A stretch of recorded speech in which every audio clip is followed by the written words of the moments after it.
If I may have your attention, please.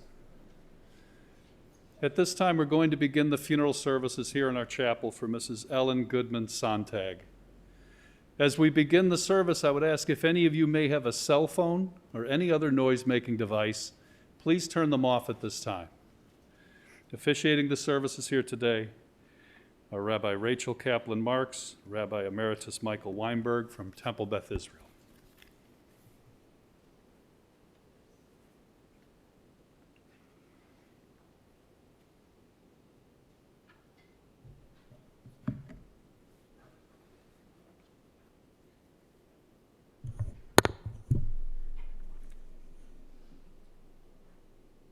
We never expected that we would be here today. The suddenness and the shock of Ellen's death leaves us nearly speechless. So we never expected that we would be here, and yet, once we knew, we never expected that we couldn't be here to bid a final farewell to Ellen. Our grief fills us up and spills over, and there is a tear, a hole, an emptiness in our hearts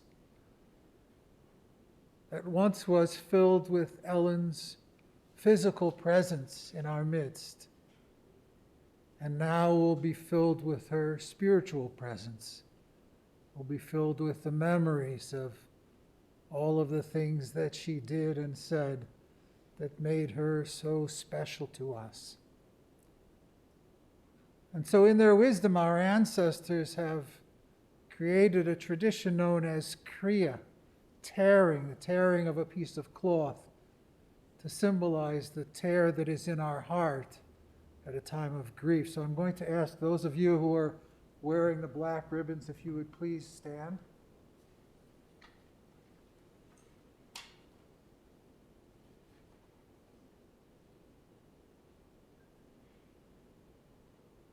The prayer that we say, the tearing of the ribbons, praises God as the righteous judge.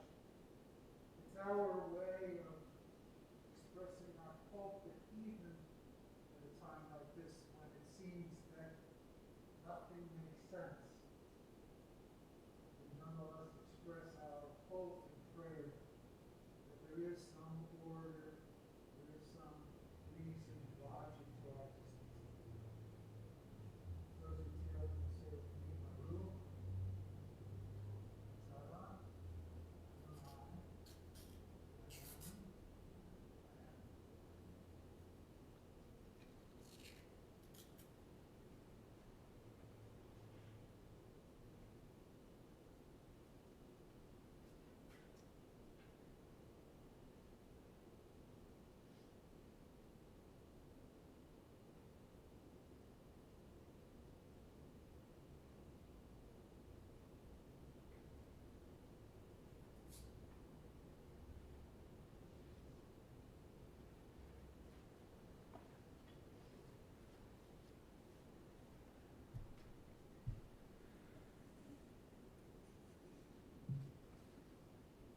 We've come together today to share our sorrow. We've come together to recall the blessings of Ellen's life. We've come together to thank God for all that was good and true in her life, and for the many precious memories which shall endure.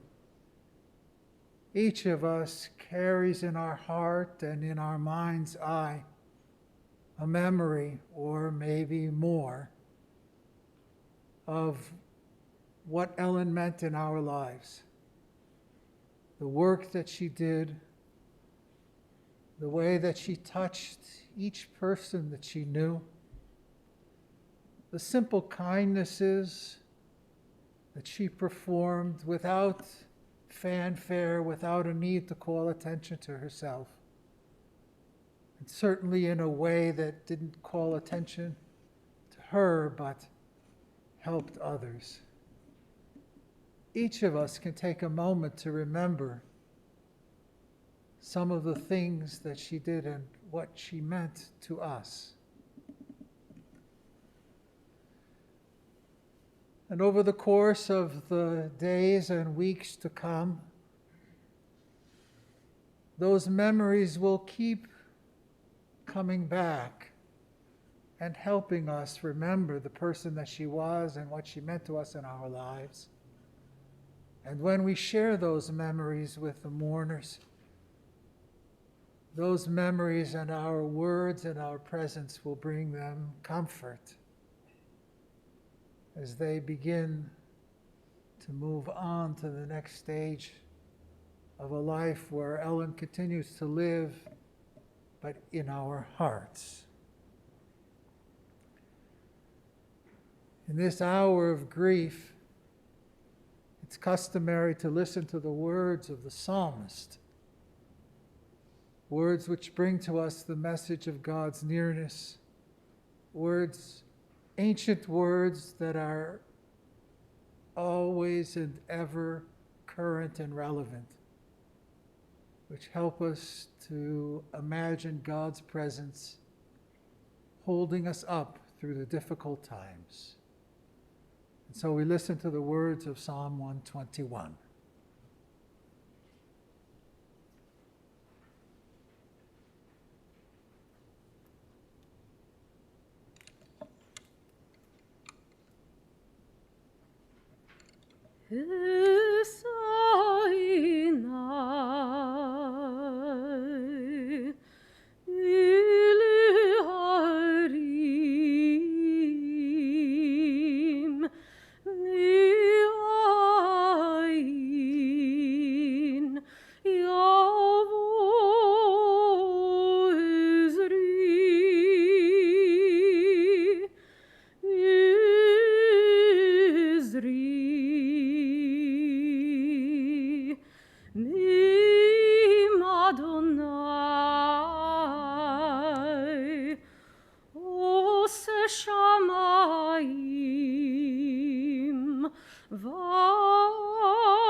Psalm 23.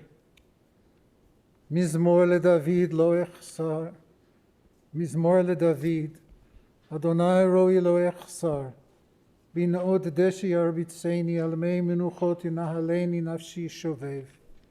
Yancheni b'margalei tzedek leman shemo.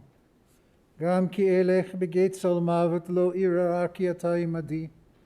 שבטך ומשענתך המה ינחמוני. תערוך לפני שולחן נגד צוערי. דשנת והשם אנושי כוסי רוויה. אך טוב וחסד ירדפוני כל ימי חיי. ושבתי בבית אדוני לאורך ימים. If you happen to know the words to the 23rd Psalm in English, or if you've picked up one of these service folders, we could say it together.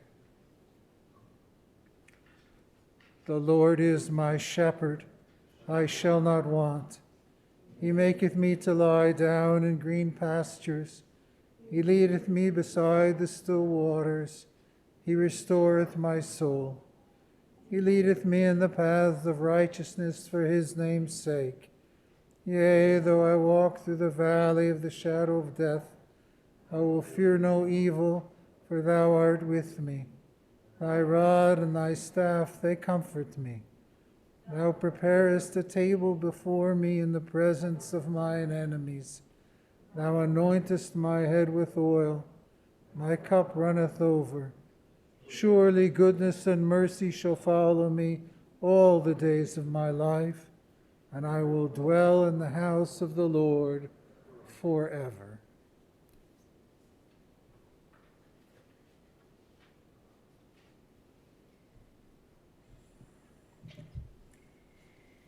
Kohelet, Ecclesiastes, teaches that there is a time to keep silent and a time to speak, to share words and memories from the heart. First, on Joan's behalf, I'll read words that she wrote for her dear sister, and then we'll hear from Ellen's dear friend Faye, her son-in-law Rob, and finally her husband Steve. On behalf of Joan. Ellen was my sister, best friend, and confidant. Ellen was the most giving, generous person I know. Boundless love for family and friends, and generous with her time with family and friends and her volunteer work at the Lincoln Park Zoo and Orchard Village. She was selfless and always available to help when needed. Ellen was forgiving and would always give people the benefit of the doubt. Pre-COVID, on a regular basis, we had our sister days, where we would plan mini vacations to the zoo or botanic gardens, or hiking in various nature preserves, or trips to Chicago, and of course some crazier things like snowshoeing during the polar vortex. Ellen's sense of humor was definitely on the silly side. I remember a time while we were traveling in Alaska, hiking and looking for moose. Ellen was a bit ahead of us on the trail, hiding behind some bushes, when she suddenly jumped up, holding 2 twigs on her head, pretending to be a moose. I still laugh when I think of this. We loved taking classes together. We giggled our way through ballet, Latin, and belly dancing classes. We were a little more serious with yoga and ceramics classes. I was greatly anticipating her return when we would resume our activities, but that would not be the case. I think most of us are still in shock. I am so grateful for all these great memories of my sister. Ellen, I love you and will miss you so much. It hurts.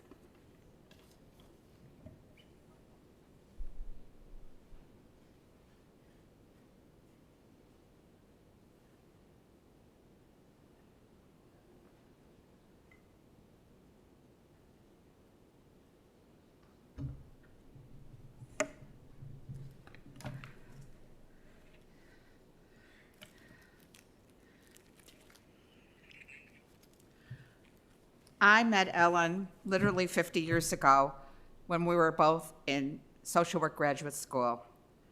We had our first year of field placements together, but thinking back, what stands mostly in my memory was the time that I felt we really bonded as friends. I can still see it in my mind's eye, cutting class to go out to lunch in Greektown. I knew Ellen was my kind of woman. And to add the piece de resistance, we lived nearby, and she told me she had a car. What could be better? All that aside, our lives were relatively parallel in our careers and raising a family. Ellen literally gave me her job that I had for 30 years, and I also inherited long-term friends because of this.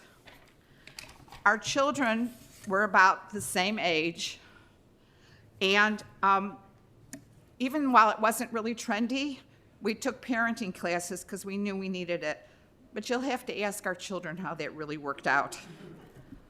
Most recently, we shared the enormous joy of grandparenthood. Ellen's biggest joy was spending time with Evan and Jordy. We didn't talk as much as we texted, and the text included photos. We were always about what the boys were doing. She shared project ideas that I could even try with my grandkids. But as Jordy and Evan were getting more mature, they weren't as eager to do some of those suggestions, and their interests were changing. They started giving her ideas that making the projects more complex. You really, really clearly were out of my league. When I first heard of Ellen's passing, I, as everyone, was incredulous. And I immediately thought of myself. I lost my best friend. But as I talked to others on the phone, I realized everyone felt that they had lost their best friend. That's how Ellen made everyone feel. When you talked to Ellen, you felt heard. She really and truly cared about what was going on in your life and how might she be able to make it better. Ellen was the epitome of empathy. And she did make it better because she could help us laugh at our foibles and find positives. Ellen was so smart and talented in every way. She was joyful, she was musical, she was artistic. And she shared those abilities just being there for us. Ellen also was the consummate volunteer. When she joined our temple, she joined the sisterhood so she could get to know people, and pretty soon she was on committees. And she loved the choir and music. As a volunteer at the Lincoln Park Zoo, Ellen ran an educational program for toddlers. They recently asked her if she'd come back as paid staff to run the program. Her latest volunteering effort was for Orchard Village, where she ran art classes weekly for the clients who absolutely adored her and couldn't wait for her to come back. And she did love them back. I'd like to just read something that struck me as who Ellen was. Ralph Waldo Emerson once wrote a piece on success: to laugh often and much, to win the respect of intelligent people and the affection of children, to earn the appreciation of honest critics and endure the betrayal of false friends, to appreciate beauty, to find beauty in others, to leave the world a bit better, whether by a healthy child, a garden patch, or a redeemed social condition, to know that one life has breathed easier because you have lived here. This is to have succeeded. Ellen Sontag clearly succeeded, and I will miss my friend forever.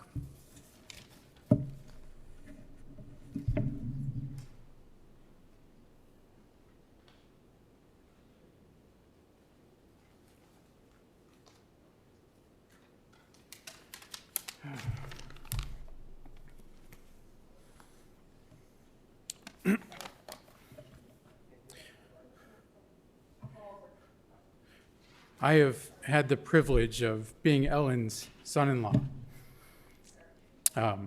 When I think of Ellen, I think three words keep coming up, and those words are kindness, compassion, and love.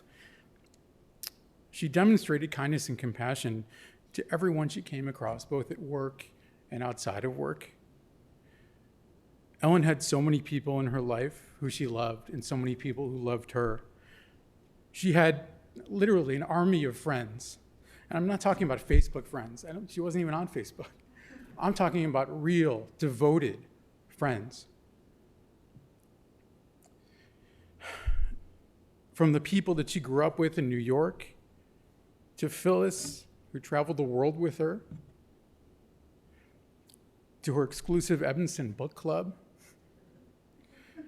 to so many others that would take hours to name. She loved them and they loved her. Most of all, Ellen loved her family. She loved her husband Steve dearly, and that was clear. She loved her sister Joan and Joan's husband Nick so much and would spend so much time with them. Ellen loved her daughters Rachel and Jenny with all of her heart. I had a front row seat and witnessed how special that love is on a daily basis. And finally, this is going to be hard, but Ellen loved her grandchildren. From the minute our kids were born, Ellen became almost like a superhero. She became Nana. And words cannot express how amazing she was in that role. From day one, she was there for Evan and Jordy, always.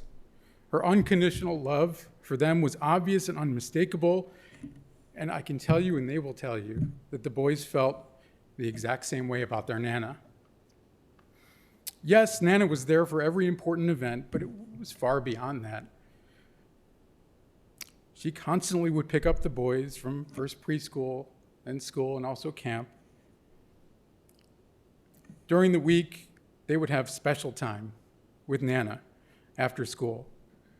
And during breaks from school and in the summer sometimes, they would spend the day with her for what quickly became known as Camp Nana.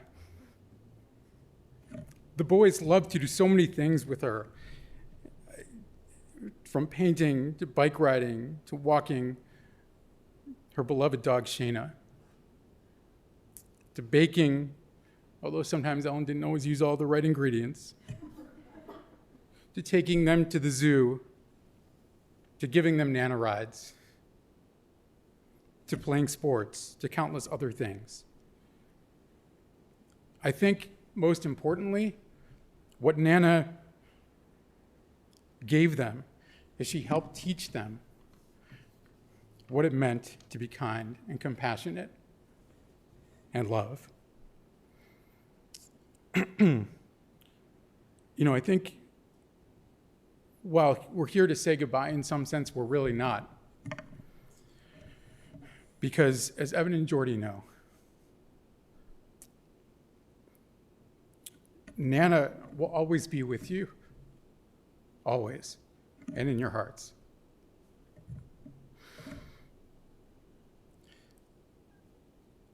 There's a quote from a song I like, and I just thought it was appropriate, and it goes, this is it. It says, "I hope that I see the world as you did, because a life with love is a life that's been lived." And I think we should all take a lesson from Ellen, from Nana, about how she lived a life full of love. Thank you.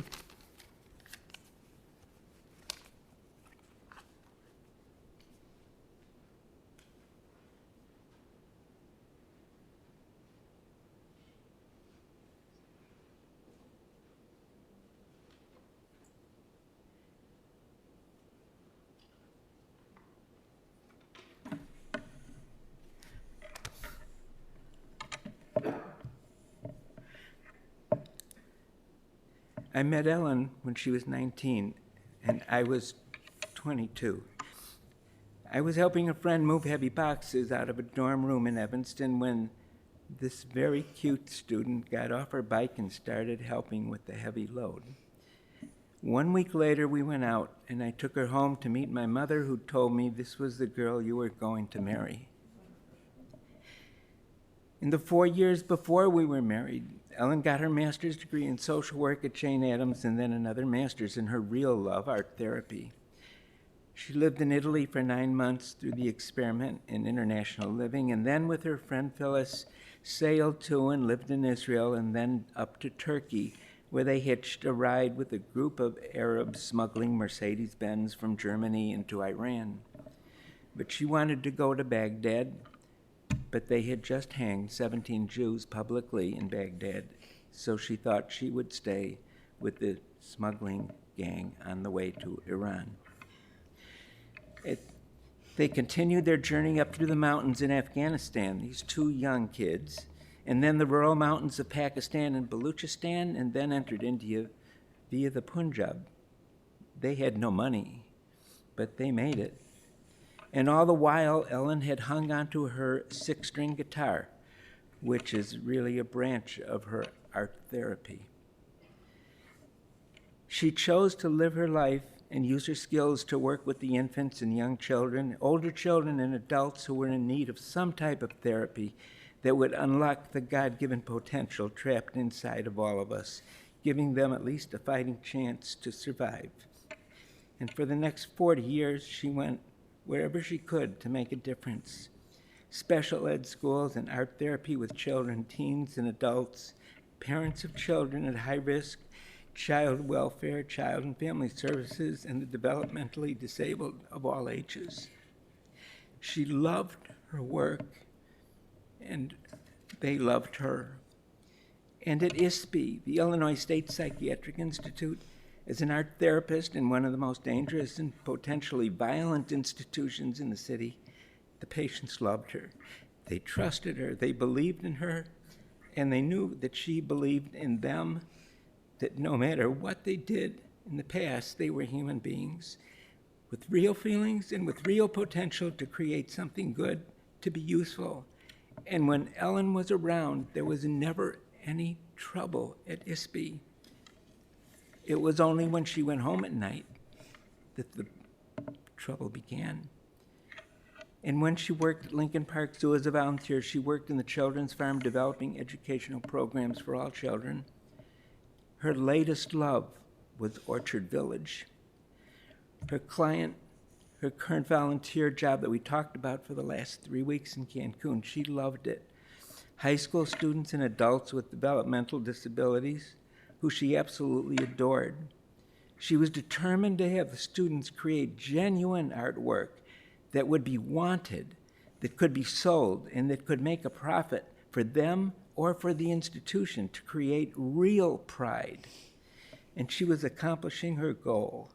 And during our final hours in Cancun, we were discussing whether the 2 weeks just spent making puppets out of cardboard, plastic bags, tape, and glue was really the best way for the students to be productive. She wasn't sure with the answer, but she always tested out the job herself to see if it would benefit the students. And she made me this mask, which she would wear too, of a tiger. And wherever she walked, people would smile, no matter where she was. Ellen, you are the most generous person I have ever known. Your entire life has been one of giving to those who are in need of some real human touch. The neglected and forgotten inner-city 10-year-old kid who had never in his life uttered a word, a sound, until you entered his life with your art therapy and allowed him to speak to the entire world using crayons and paintbrushes. But this is just one of the huge numbers of troubled individuals who, because of you, were able to become free. The world today is a better place because you lived in it. You have been my driving force. And because of you, I have become the person I am today. And I know that without you, I would not have come this far. I love you. I've always loved you. I will never stop loving you. You are the most decent person I have ever known. And you are the kindest person I have ever known. And if I could, I would trade places with you in a second. I love you more than life itself. And we will be together again, I promise. Thank you.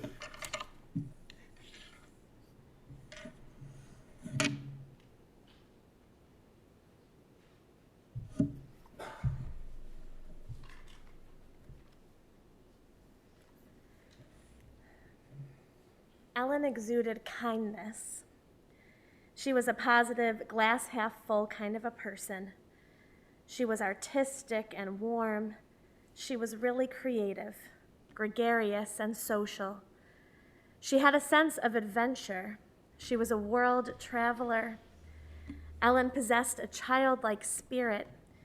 She flickered with a kind of energetic light. She was caring, as you've heard, not only for people, but for animals too. She loved living, and she loved life. She was adored and beloved by so many people. She cherished her friendships and the many communities of which she was a part.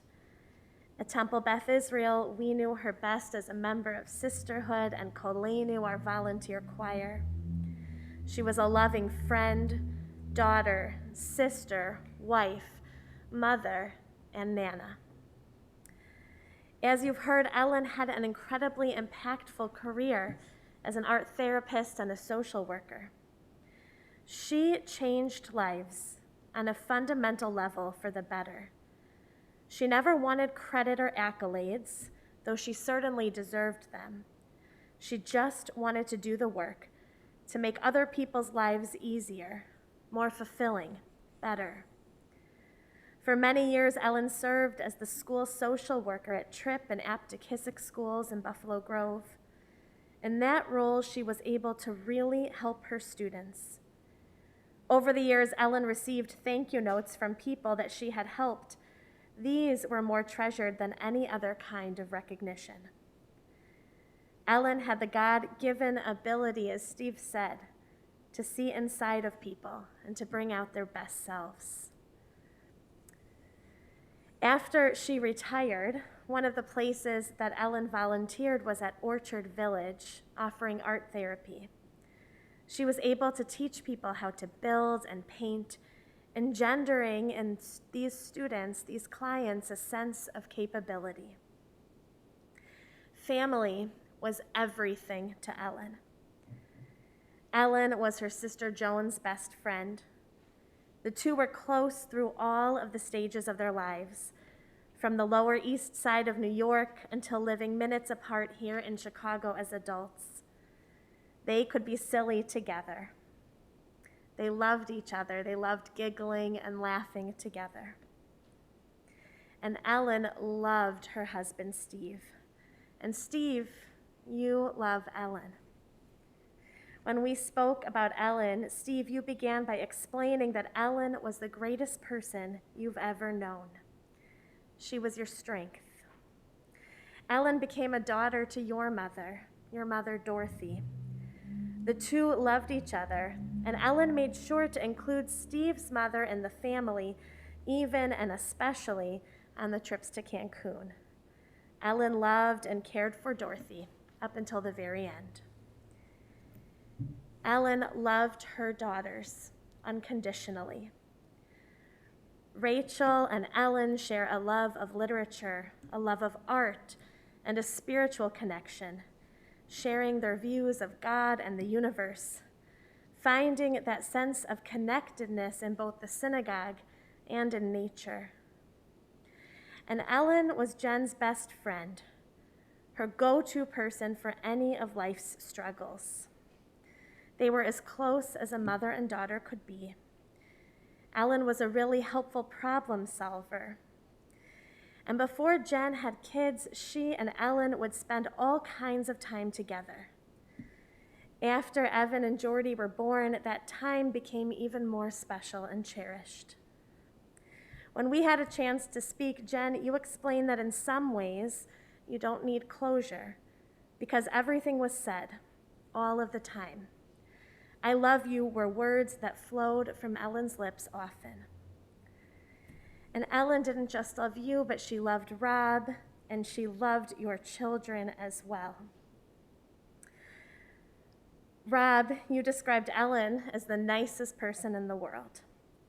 She was gracious and kind to you and to your family, and she took an interest in your interests, even trying her best to be able to talk sports. Ellen really loved her grandchildren. She loved being your Nana. She shared a special bond, Evan and Jordy, with the two of you. And not only did she care for you, picking you up from school twice a week, but she herself possessed a childlike energy and was able to be playful and active with you, really connecting with you, whether at the zoo, in line for the merry-go-round, or playing guitar and singing as recently as the Hanukkah party, where you all played guitar together, and tambourine. She was always there and always present. Ellen made sure her home was filled with toys, and not just any toys, but toys that you could build with your own two hands. She taught you how to love and how to care. And she cared for Shayna, the dog, and you cared for Shayna, the dog, too. Above all, she taught the two of you the lesson of kindness. It doesn't feel right that Ellen is gone. We mourn her loss and the hole that she leaves in so many of your lives and your hearts. At the same time, we give thanks to have known her and to have been the recipients of her love. We pray now that she experiences an eternal and boundless love and peace as her soul is bound up with God. I invite you to please rise.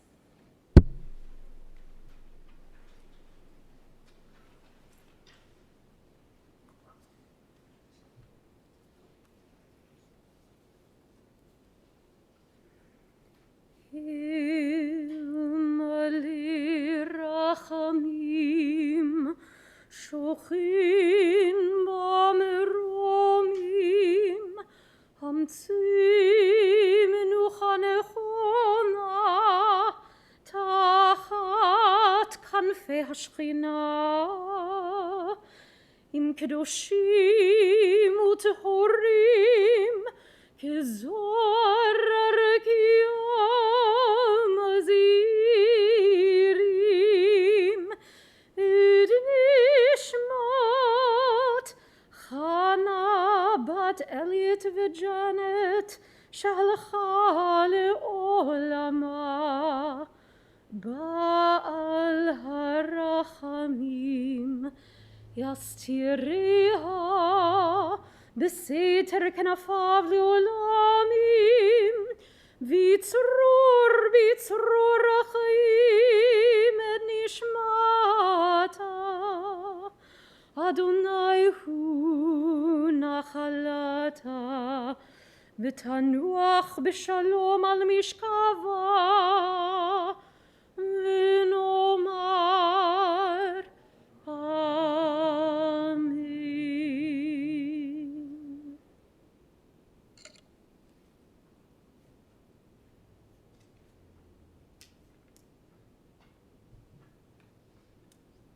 O God, full of compassion, eternal Spirit of the universe, grant perfect rest under the wings of your presence unto the soul of Ellen Sontag, our loved one who has entered eternity. Master of mercy, let her find refuge forever in the shadow of your wings. Bring her into your presence, and let her soul be bound up in the bond of eternal life. The eternal God is her inheritance. May she rest in peace, and let us say, Amen.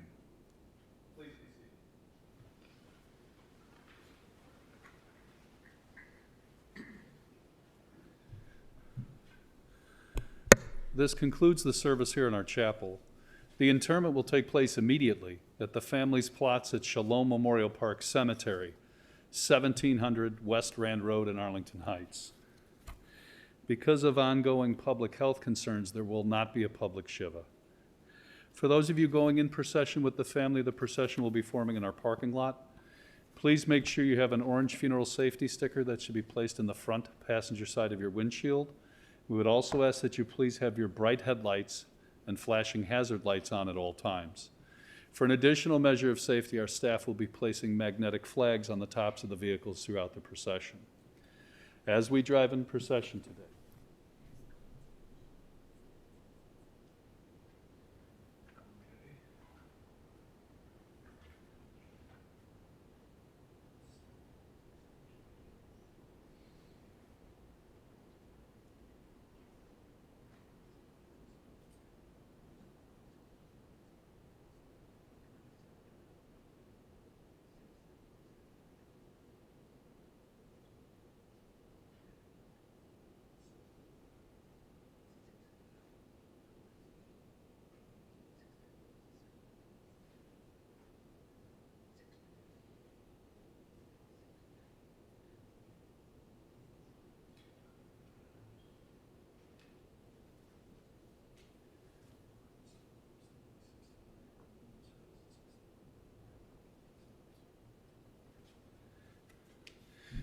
Folks, my apologies. There is a public gathering for Shiva at the Sontag residence.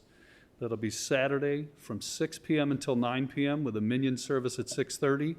My apologies, that information is not on the funeral service folder. However, our website will be updated within the next hour or so you can reference that tomorrow before you attend.